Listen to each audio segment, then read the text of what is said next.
गोमती नाम की एक बूढ़ी औरत अपने छोटे बेटे सुदर्शन और बहू ममता के साथ रहती थी। गोमती का बड़ा बेटा और बहू एक सड़क हादसे में इस दुनिया से चले गए। उस समय पोती खुशी गोमती के पास घर पर थी। अब इस दुनिया में गोमती की पोती खुशी का अपनी दादी के सिवा कोई नहीं था, क्योंकि खुशी के चाचा चाची स्वभाव के बहुत खराब थे। चाची, दादी की तबीयत बहुत खराब है, आप दादी से काम मत करवाओ, दादी को बुखार है। चल हट, बड़ी आई दादी की सगी। ओ बुढ़िया, अभी तक तेरे से बर्तन नहीं धुले? कपड़े कब धोएगी फिर? बस धुल गए बहू, शरीर बहुत दुख रहा था, तबीयत बिल्कुल ठीक नहीं है। रोज रोज का बीमारी का बहाना यहाँ नहीं चलेगा। तुझे और तेरी पोती को घर में रहने की जगह दी है। शाम को मेरी माँ और बहन मुझसे मिलने आ रहे हैं। इसके बाद रसोई में जाकर उनका खाना बनाना, समझी? और साथ में अपनी पोती को भी लगा, सारा दिन इधर उधर घूमती रहती है। दादी लाओ, मैं आपकी मदद करूं। आपकी तबीयत ठीक नहीं है। दादी, चाची बहुत बुरी है। चाची आपको कितना तंग करती है, आपसे कितना काम करवाती है। मेरी बच्ची, तू इतने छोटे छोटे हाथों से कैसे काम करेगी? रहने दे बिटिया, मैं कर लूंगी। गोमती और खुशी की आंखों में आंसू आ जाते हैं। खुशी जानती थी कि उसकी दादी की तबीयत बहुत खराब है, पर वो छोटी बच्ची क्या कर सकती थी। शाम के समय ममता की माँ और बहन रहने आ जाती है। ममता के बच्चों के लिए वो खिलौने और खाने पीने की चीजें लाई थी। खुशी बच्चों को खिलौनों के साथ खेलता देख लेती है और वो उनके पास जाती है। तभी ममता की बेटी महिमा के हाथ से गुड़िया टूट जाती है और वो खुशी पर दोष लगाने लगती है। नानी देखो ना, मौसी देखो ना, खुशी ने मेरी गुड़िया तोड़ दी। ममता, ये लड़की तो बड़ी शैतान है। खुद तो माँ बाप परलोक सिधार गए और छाती पर मूंग दलने के लिए इसे यहाँ छोड़ दिया। बताओ जरा, इतनी महंगी गुड़िया लाई थी मैं महिमा के लिए और इस लड़की ने पल भर में तोड़ दी। हाँ दीदी, ये तो बहुत गलत बात है। तुम इसे सबक क्यों नहीं सिखाती हो कि आज के बाद ये ऐसा कुछ ना करे? देखती जाओ, मैं इसे अभी सीधा करती हूँ। बिट्टू, जरा सामने से डंडा तो लाना। ममता डंडे से खुशी की पिटाई करने लगती है। खुशी बचाओ बचाओ चिल्लाने लगती है। ममता बहू, रहने दे, बेचारी मासूम बच्ची है, इसे मत मार। ममता, मैं तेरे आगे भीख मांगती हूँ, इसे छोड़ दे। सुदर्शन बेटा, अच्छा हुआ तू आ गया। ममता को बोल खुशी को ना पीटे। इस बेचारी का इस दुनिया में कोई नहीं, उसके साथ ऐसा सलूक मत करो। माँ, तुम बीच में मत आया करो। बच्चों को सबक सिखाना जरूरी होता है। ममता उसे किसी वजह से ही पीट रही है और मैं अभी अभी थका हुआ आया हूँ। मुझे इन सब बातों में मत घसीटो। मुझे तो अपने ऊपर शर्म आती है कि मैंने तुझ जैसी औलाद को जन्म दिया। तू अपने भाई की बच्ची के साथ इतना बुरा सलूक होते हुए देखता रहता है। भगवान के घर देर है अंधेर नहीं, मत करो पाप। ममता का गुस्सा खुशी को पीटने के बाद ही ठंडा होता है। उस रात खुशी और गोमती बहुत रोए और उधर ममता अपनी माँ और बहन के साथ खूब खिलखिलाकर पूरी रात मजे करती रही। अगले दिन गोमती की उठने की भी हिम्मत नहीं थी। गोमती की तबीयत बहुत ज्यादा खराब हो गई थी। गोमती ने सुबह से कुछ नहीं खाया था। वो भूखी प्यासी घर के काम करती रही, पर ममता ने उस पर जरा सा भी तरस नहीं किया। चाची, दादी माँ ने सुबह से कुछ नहीं खाया है, उन्हें कुछ खाने के लिए दे दो। तो मैं क्या करूं? हम सब घूमने जा रहे हैं, घर में कुछ नहीं है खाने को। रसोई को मैं ताला लगा कर जा रही हूँ। भूखे मरो या कहीं चले जाओ, पर मेरा दिमाग मत खाओ। चलो माँ, चलो बरखा, बच्चों जल्दी जल्दी चलो, तुम्हारे पापा गाड़ी स्टार्ट कर रहे हैं। सब लोग घूमने के लिए चले जाते हैं। ममता रसोई को ताला लगा जाती है। घर में खाने के लिए कुछ भी नहीं था। गोमती की तबीयत और खराब होती जा रही थी। खुशी गोमती को बिना बताए बाजार में कुछ खाने का लेने के लिए निकलती है। वो बाजार में सबसे मदद मांगती है। भैया, मुझे कुछ खाने के लिए दे दो, मेरी दादी ने सुबह से कुछ नहीं खाया है, वो भूखी है। पैसे हैं तेरे पास? अगर पैसे हैं तो ले जा। नहीं भैया, मेरे पास पैसे नहीं है। तो मेरा दिमाग मत खाओ, जाओ यहाँ से जाओ। अब क्या करूं, दादी के लिए खाना कहाँ से लाऊं? तभी खुशी की नजर एक मंदिर पर पड़ती है जहाँ एक पंडाल लगा था। वहाँ एक औरत कुल्हड़ खिचड़ी का प्रसाद बांट रही थी। खुशी उसके पास जाती है। क्या हुआ बिटिया, प्रसाद चाहिए? पर आंटी, मेरे पास पैसे नहीं है। आप तो इसके बदले में मेरे से पैसे मांगोगे ना? नहीं बिटिया, भगवान के मंदिर में जो प्रसाद बांटा जाता है उसके पैसे नहीं होते, ये तो मुफ्त में मिलता है। मुझे किसी ने भी बिना पैसों के खाना नहीं दिया। मेरी दादी ने सुबह से कुछ भी नहीं खाया है। आंटी वो सुबह से भूखी हैं, उनकी तबीयत भी बहुत खराब है। चाचा चाची सब घूमने चले गए। खुशी के आंसू देखकर वो औरत जिसका नाम मालिनी था वो भी भावुक हो जाती है। मालिनी एक ऐसी संस्था चलाती थी जिसमें औरतों को रोजगार मिल सके। मालिनी कुल्हड़ खिचड़ी बनाने का कार्य करती थी। पूरे सप्ताह अलग अलग मंदिरों में कुल्हड़ खिचड़ी बनाकर बंटवाना, यही उनकी संस्था का कार्य था। ये काम मालिनी पिछले 5 वर्षों से करती आ रही थी। अब मालिनी का परिवार भी इसमें सहयोग देता था। मालिनी पैसे वाली होने के साथ साथ दयालु स्वभाव की थी।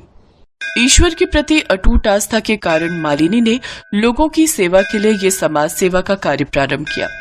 मालिनी खुशी के साथ उसके घर पहुंचती है। गोमती की हालत बहुत ही नाजुक थी। मालिनी गोमती को हॉस्पिटल में एडमिट करवाती है। गोमती की तबीयत में सुधार आ जाता है। आपका बहुत बहुत शुक्रिया बिटिया, आपने मेरे लिए जो किया। माताजी, हमारी संस्था का तो काम ही यही है, गरीबों और बेसहारा लोगों की सहायता करना। अब आप परेशान मत होइए, आप भी हमारी संस्था का ही हिस्सा हैं। अब आपको अपने उस नालायक बेटे और बहू के पास रहने की कोई जरूरत नहीं है। हमारी संस्था की तरफ से आपको रहने की जगह और काम दोनों मिलेंगे। हमारी संस्था कुल्हड़ खिचड़ी बनाकर मंदिरों में बांटने का काम करती है, जिसमें आपका भी सहयोग रहेगा। बहुत बहुत शुक्रिया मालिनी जी, आप तो हम दादी पोती के लिए ईश्वर का कोई रूप बनकर आए हो। सचमुच कभी कभी पराये भी अपनों से बढ़कर हो जाते हैं। गोमती अपने बेटा बहू का घर छोड़ देती है। अब वो मालिनी के साथ समाज सेवा का काम करती थी। कुल्हड़ खिचड़ी बनाने में गोमती अपना पूरा सहयोग देती थी। गोमती देखती है बहुत सी बेसहारा महिलाएं इस कार्य में मालिनी को सहयोग देती हैं। मालिनी एक अच्छे स्कूल में खुशी का एडमिशन भी करवा देती है। गोमती को इस बात की तसल्ली थी कि उसने खुशी के बर्बाद होते हुए जीवन को बचा लिया था और ये सब भगवान की कृपा से ही संभव हुआ था। अम्मा 30 रुपए के जामुन कर दो। हाँ हाँ बिटिया, देती हूँ, ये लो। मम्मी, ये बूढ़ी अम्मा इस उम्र में भी कितना काम कर रही हैं। हाँ बेटा, शायद इनका इस दुनिया में कोई नहीं होगा, तभी तो इतनी उम्र में भी खुद काम कर रही हैं। चलो बेटा, ऑटो वाला वेट कर रहा है। उस औरत की बातों को सुनकर जानकी नाम की उस बूढ़ी औरत की आंखें भर आती हैं और वो अपने आप से ही बातें करने लगती है। हाँ, आज मैं इस दुनिया में अकेली हूँ, पर कल तक मैं अकेली नहीं थी, मेरा भी परिवार था। पर सुनो जी, पापा को गए 1 महीना हो गया, पर तुम्हारी माँ अभी तक सदमे से बाहर नहीं आई। घर के सारे काम मैं करूँ और वो आराम से बैठकर रोटियां तोड़े। मैं कोई नौकरानी नहीं हूँ, तुम इन्हें किसी वृद्धाश्रम में छोड़ाओ, मैं तंग आ गई हूँ इनसे। तुम जानते भी हो सुधा, तुम क्या बोल रही हो? ये घर माँ के नाम है, अगर माँ चली गई तो उनके साथ ये घर भी चला जाएगा, फिर रहना सड़क पर। बात करती हो। लाओ मेरा टिफिन दो, मैं लेट हो रहा हूँ। विनोद काम पर चला जाता है, तभी जानकी मंदिर से आ जाती है। पोता सूरज भी साथ था। मम्मी देखो, दादी माँ और मुझे प्रसाद में खीर मिली, आप भी खाओ ना मम्मी। मुझे नहीं खानी, और चुपचाप जल्दी से खीर खत्म कर और पढ़ने बैठ। एक संडे का दिन होता है और पूरा दिन तू घूमने फिरने में लगा देता है। और माँ जी, आपको जब मैंने बोला था आज मशीन लगाकर कपड़े धो देना, तो आपसे कपड़े तो धुले नहीं, सुबह सुबह पूजा करने मंदिर चली गई। अब मशीन लगाकर कपड़े धो लो, बड़ी मेहरबानी होगी। चिंता मत करो बहू, मैं बस मशीन लगाने ही जा रही हूँ। सुधा का यही स्वभाव था। वो अपनी सास जानकी पर अत्याचार करती थी। घर के सारे काम जानकी ही करती थी। पति के दुनिया से चले जाने के बाद जानकी पर मुसीबतों का पहाड़ टूट पड़ा। जानकी की बहू सुधा तो इसी फिराक में थी कि किस तरह से जानकी को इस घर से धक्का देकर उनके घर की मालकिन बन जाए, और उसे मौका मिल ही गया। अरे मैं मर गई, ये गर्म पानी बाल्टी में किसने रखा था? मेरा हाथ जल गया। जरूर ये काम माँ जी का है, वो तो चाहती है कि मैं मर जाऊं और उन्हें इस घर में आराम से रहने को मिले।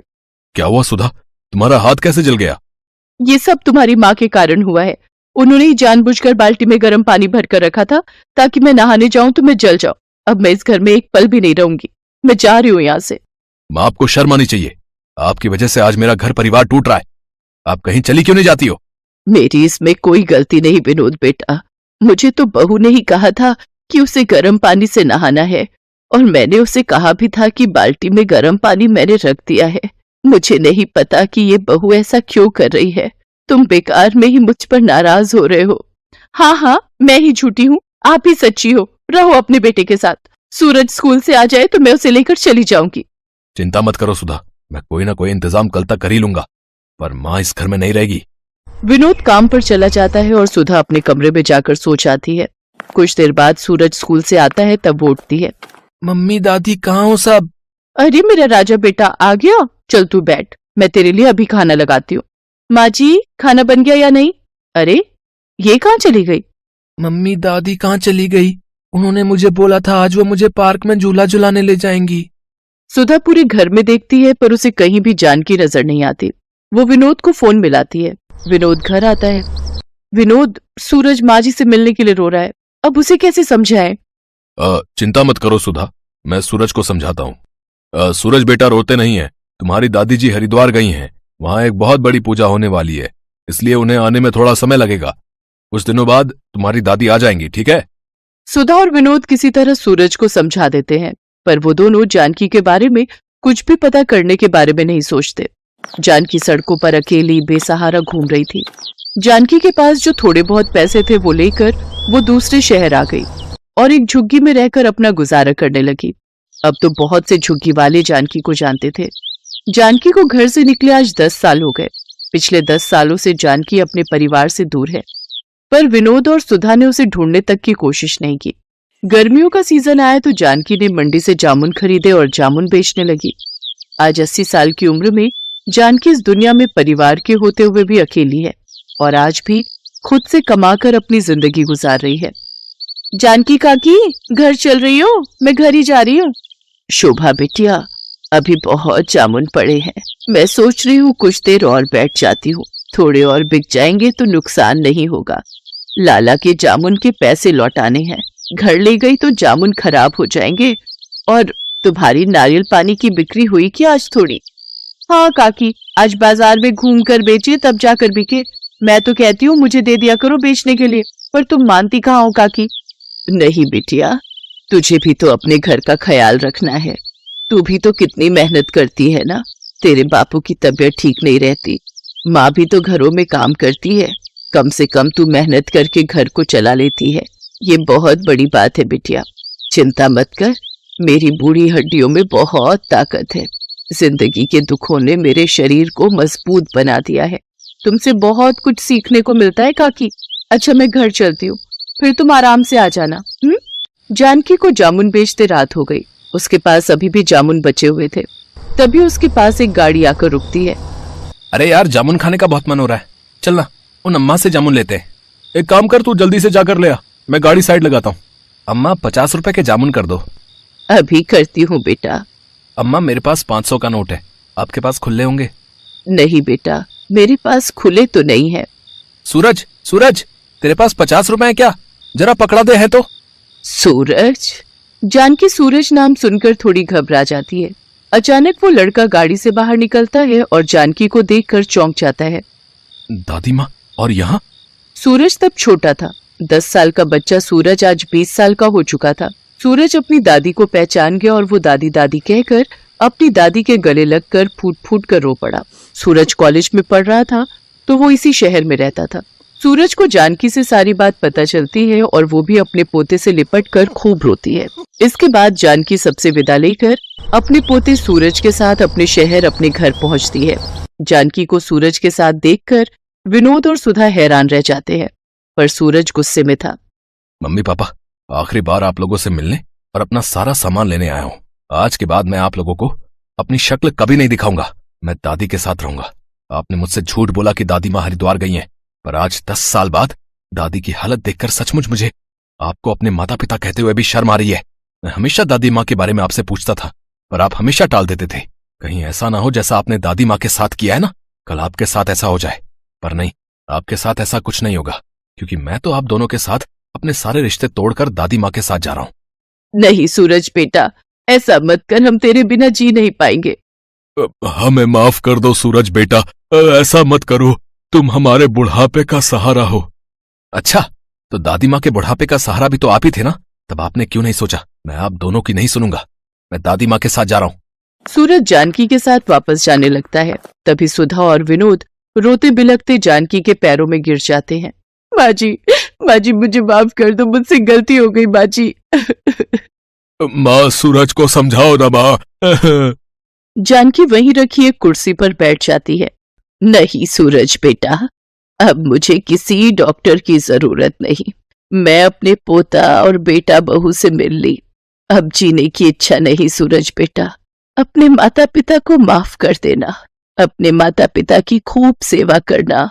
माता पिता का आशीर्वाद भगवान का आशीर्वाद होता है। हमेशा खुश रहना बच्चों। इतना कहते ही जानकी की गर्दन एक ओर लुढ़क गई। ऐसा लग रहा था मानो वो अपने बेटा बहू और पोते से मिलने के लिए ही अब तक इस दुनिया में जिंदा थी। विनोद और सुधा की आंखों में शर्मिंदगी के आंसू थे। सूरज अपनी दादी से लिपटकर बहुत रोता है। आज उसकी दादी गरीबी में जिंदगी के दुखों को झेलते हुए इस दुनिया से जा चुकी थी।